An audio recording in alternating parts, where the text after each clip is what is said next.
Halo,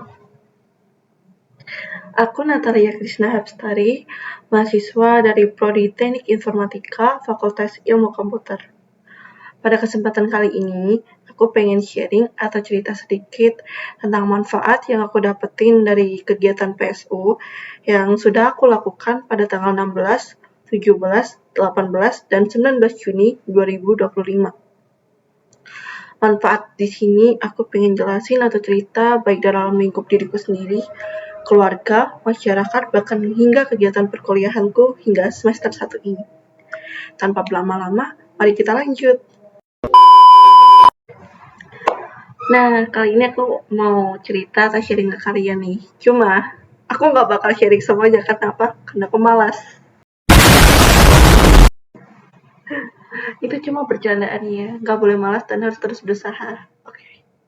Oh my god! Wow!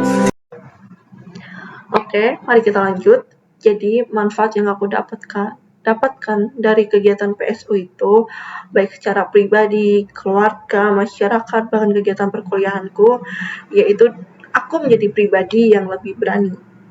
Berani di sini bukan berani yang nantangin orang, ngajak berantem, apalagi ke hal-hal yang negatif. No.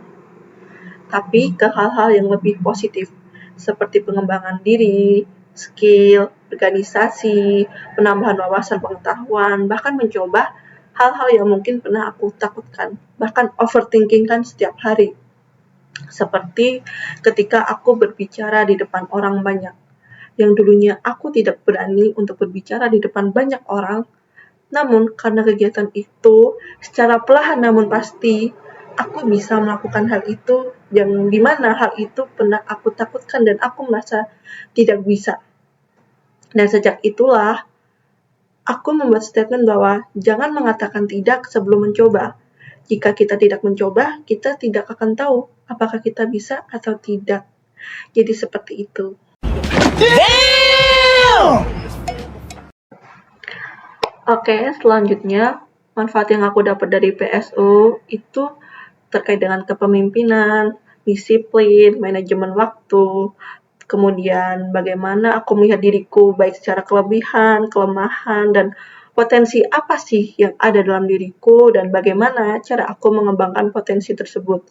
Kemudian kita atau aku juga belajar tentang Johari Window, kemudian tentang emosi yang ada dalam diriku dan bagaimana cara mengendalikan emosi tersebut, terus melihat keterbatasan diriku terhadap hal-hal yang mungkin bisa aku capai atau tidak, dan bagaimana cara aku merespon hal tersebut.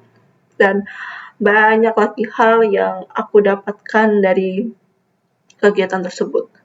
Namun secara overall, aku berterima kasih sekali atas kegiatan ini, karena dari kegiatan ini dan berkat materi manajemen waktu, aku bisa memprioritaskan mana hal yang perlu aku lakukan terlebih dahulu dan tidak, dengan skala terendah hingga tertinggi. Dan itu ngebantu banget di masa-masa perkuliahan biar nggak keteteran buat ngerjain tugas lah, diskusi, tugas kelompok, ataupun kegiatan organisasi lainnya. Gitu. Dan selain itu, dari kegiatan PSU, aku bersyukur banget dan aku bahagia karena dari kegiatan itu, aku bisa ketemu banyak sekali teman-teman dari seluruh penjuru Indonesia. Yang dimana menghabiskan 4 hari bersama-sama dengan mereka itu suatu hal yang wah di tahun 2025. Aku bersyukur dan aku merasa beruntung bisa kenal, dekat, bareng, dan bahkan kita main game bareng-bareng selama 4 hari itu, dan itu suatu hal yang sangat berkesan di awal masa prakuliah. Mungkin cukup sekian yang dapat aku sampaikan terkait dengan kisah inspiratif dan manfaat dari kegiatan PSU. See you!